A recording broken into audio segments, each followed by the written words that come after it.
Well, I'm back. Grumpy old bastard in the corner. For what is basically the budget part 2. Now, when you look back at it overall, wishy washy is over the next few years spending about £150 billion. So that shows you how much over the next 3 years he wants to try and claw back off of us. But does any of it help us? From what I take, everything he gave with one hand, he took back with another. And no matter what he does, it ain't going to help with the cost of living. People are profiteering from the situation. Prices are going up unnecessarily on certain items.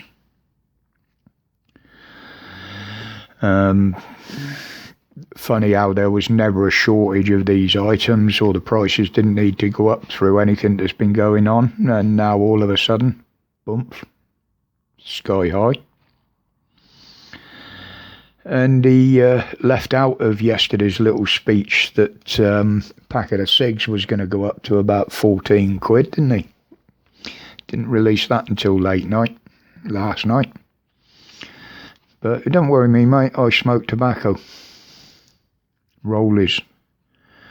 And as we know, the more you put the price up, the more people will smuggle it in.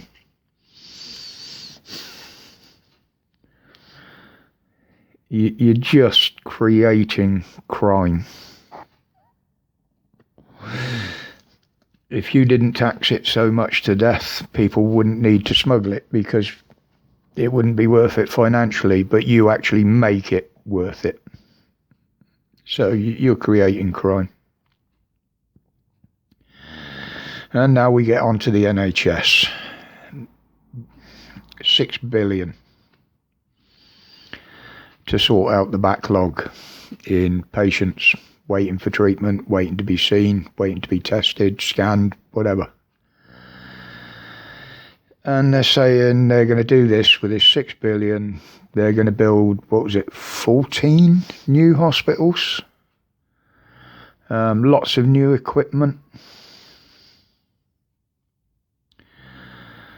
Well, my question is, how are you going to staff these?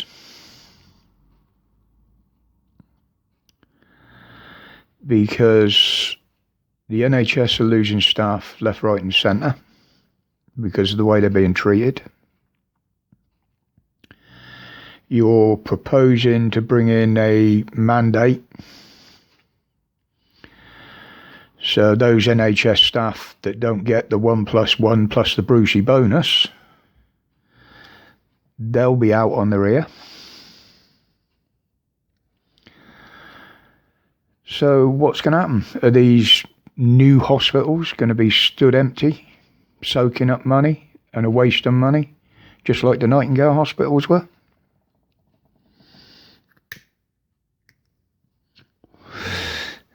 Now, just how quick do you expect the backlog to be cleared?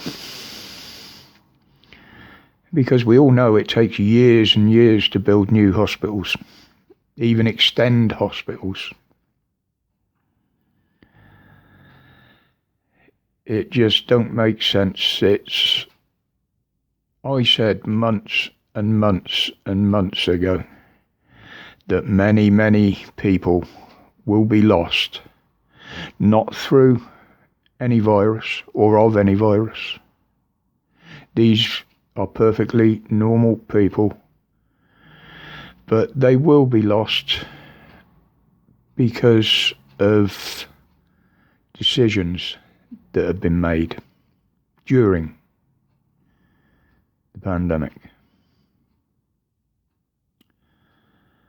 and by a handful of people who think they know the best for everybody. Now, I said this a long, long time ago, that more people will be lost because of it, not of it. But this is the way the elite think. If something's broke, throw money at it, and it'll magically be fixed. Well, it doesn't work like that in the real world. We know that.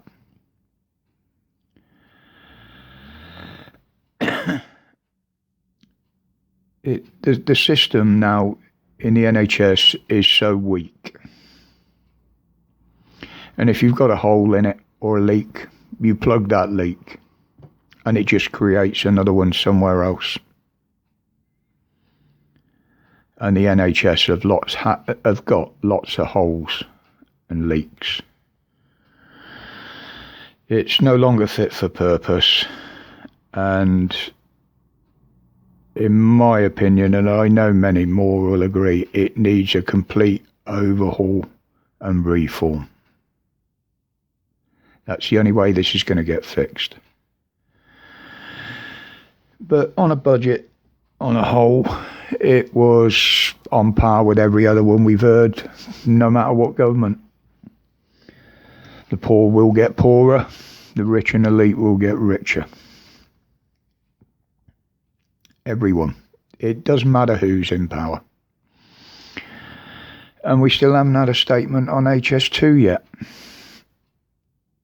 Well, they've wasted so much money and robbed so many people of their homes to push this thing through the countryside that I think they'd lose too much face if they stopped it now. But to me, it will just keep soaking up money. And if they ever do get it finished, you'll probably need a passport to get on it. And the price of it will be that extortionate that if it starts, I think it will fail in a couple of years. That's my opinion and my prediction on it. But I'll leave that there for today, folks. There might be a video tomorrow. I don't know yet. But as it's Friday, it's usually a bit of shopping. Go and have a mooch up round the town. Usually visit a few mates on the way back if they're not visiting me at some point. But if I can find the time, I will do one, because I've got a bit to say on the French seizing one of our fishing boats and impounding it. There's a sea war coming. I can see it. And you French ain't strong enough to beat us by a long chalk.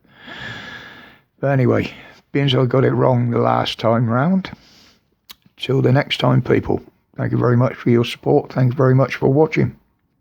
My respects to each and every one of you. And stay safe, stay strong, stay absolutely free from tyranny and oppression. Got it right.